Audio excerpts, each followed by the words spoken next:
Marriages are made in heaven, but so are thunder and lightning. Good evening, ladies and gentlemen. I will be speaking about marriages. You must be wondering, this young bachelor is here to speak about marriages? Is he even qualified enough? Moreover, having compared marriages with thunder and lightning at the commencement, you might also feel I'm a misogynist. But I need to tell you that I'm not. On the contrary, I very much respect this bondage and I aspire to give a testimony to this fact. When I thought to speak about this topic, when I thought of speaking of this topic, my inner voice told me, Kunal, speak about marriages now, today, because once you are in a nuptial relationship, you might never get a chance. And I see the married people in the room silently nodding in agreement. So that is how I convinced myself that I will speak about marriages. For you to decide whether I am qualified or not, you might have to wait until the end of my speech. So tell me, friends, if you meet a newly married couple, assuming of course that you do not know the chronicles of their marriage, what is the first question you would ask them? The most likely question would be, was it a love marriage or arranged? And believe me, most of us mortals have very strong opinions supporting one of these types. So let us try to consider the key factors of a marriage and synthesize them on the basis of the type of marriage. The first factor that I would like to discuss is knowing or understanding a person. The love marriage school of thought will tell you, you have to comprehend your partner before you get married. Do not marry someone you cannot live. Do not marry someone you know you can live with. Only marry the person you cannot live without. That is the emotion these people come with. The arranged marriage school of thought, on the other hand, will tell you that comprehending a person is a journey of a lifetime, and marriage is only the beginning of this beautiful journey. I agree to both these points. Though it is right that you have to find a person who is compatible, it is also true that comprehending that person is an eternal process. In both the cases, I believe, one thing remains constant. Whether a couple believe that they know each other or not, the moral of the story is, before marriage, a man yearns for the woman he loves. After marriage, the bi becomes silent. The second point that I would like to discuss is compromise or adjustment. What is marriage? Marriage is when man and woman decide to be one. The trouble starts when they try to decide which one.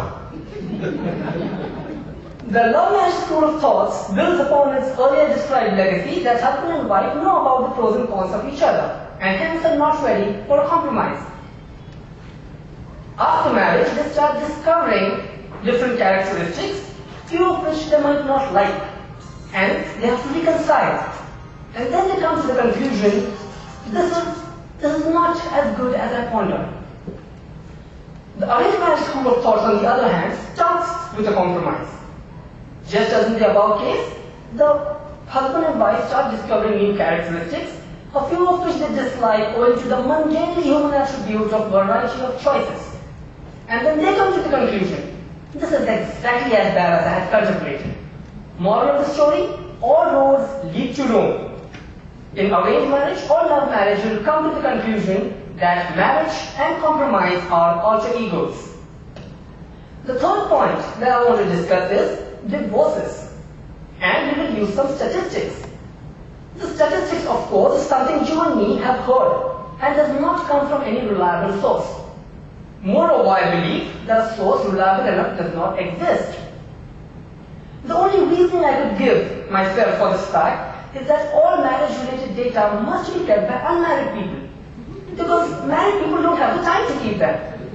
Well, that's just being politically correct. Actually, they don't dare to keep that data. And unmarried people eventually get married. So where the data goes, no one knows.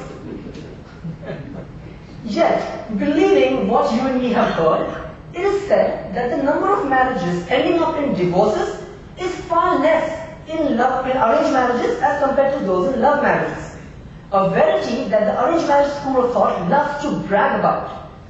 When a person from the love marriage school of thoughts was asked to defend this fact, he said, but of course the number of arranged marriages would end, the number of divorces would be lesser in arranged marriages, because the number of marriages themselves are less than half the number of the love marriages.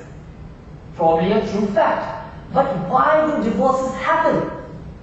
It is said that behind every successful man there is a woman, and behind her is his wife. I might just have answered my own question. So, thus we come to a conclusion where, irrespective of whether it's a love marriage or an arranged marriage, the end result is this beautiful relationship called marriage, along with the spice that it brings with it. And hence I say that marriages are actually made in the heart. When you get married, you arrange for a lifetime of love. Even then, if any one of you is confused as to what path you want to take, ask yourself one little question. Do you want to marry the person you love, or do you want to love the person you marry? And you'll have your answer. Thank you.